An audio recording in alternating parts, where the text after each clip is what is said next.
बिस्मिल्लाहिर्रहमानिर्रहीम। आप देख रहे हैं फास्टा न्यूज और मैं हूं नजर फरीद कराची से। मुअज़्ज़ज़ ख़वातीन व हज़रात, अस्सलामु अलैकुम। आज द्वाज़ारा के केस में एक अहम पेशरफ्त हुई है।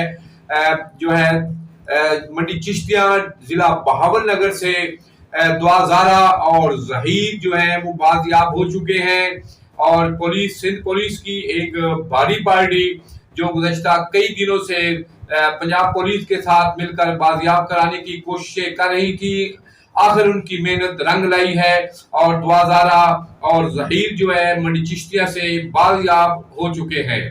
और अभी जो सिंध पुलिस और पंजाब पुलिस जो है जो जरूरी जो है कानूनी कार्रवाई पूरी करने में मसरूफ है। जैसे ही उनकी कानूनी कार्रवाई मुकम्मल होगी, उम्मीद है कि सोमवार वाले दिन, पीर वाले दिन द्वाज़ारा को सिंध हाई कोर्ट में पेश कर दिया जाएगा। देखते हैं कि द्वाज़ारा अपने क्या बयानात कलम बंद करवाती है। जो भी द्वाज़ारा के बयान हो, ये बात यकीनी है कि द्वाज़ारा को ना तो दारुल अमान में भेजा जा सकता है, सिर्फ दारुल अमान के अलावा सिर्फ और सिर्फ वो अपने वालिदैन के साथ भेजी जाएगी, वालिदैन के हैंड ओवर की जाएगी, क्योंकि वो अभी जो है बच्ची है, उनकी उम्र 14 साल से कम है और जो है ज़हीर के साथ सख्त से सख्त कानूनी कार्रवाई की तवक्को की जा रही है, क्योंकि उनका जो इनकारनामा है वो भी फेक है।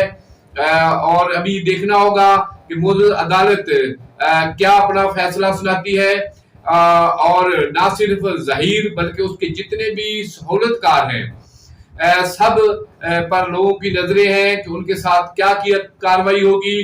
बल्कि पूरी दुनिया के मुसलमान और खासकर पाकिस्तान के मुसलमान ऐसे वालिदैन जो अपनी बच्चियों से, अपनी बेटियों से प्यार करते हैं, मोहब्बत करते हैं, अपनी आंखों का तारा समझते हैं, उन सब की नजरें इस केस पे लगी हुई हैं। वो चाहते हैं कि जो है मुल्ज़मान और इनके जो सहूलतकार हैं उनको सख्त से सख्त सजा दी जाए, ताकि एक मिसाल कायम हो। आइंदा जो भी बच्चा या बच्ची ऐसा कदम उठाए तो वो 100 बार सोचे कि द्वाज़ारा केस जो है उनके सामने मिसाल आ जाए। तो नाज़रीन, हमारी तमाम दुआएं ज़हरा दुआ के वालिदैन के साथ और साथ है कि अल्लाह तबारक व तआला जल्द जल्द उनको अपने वालिदैन के पास पहुंचाए और जो है मुल्ज़मान हैं और उनके जो सहूलतकार हैं उनको कड़ी से कड़ी सजा दी जाए। इसके साथ ही अगली वीडियो तक इजाजत दीजिएगा। अल्लाह हामियों नसर।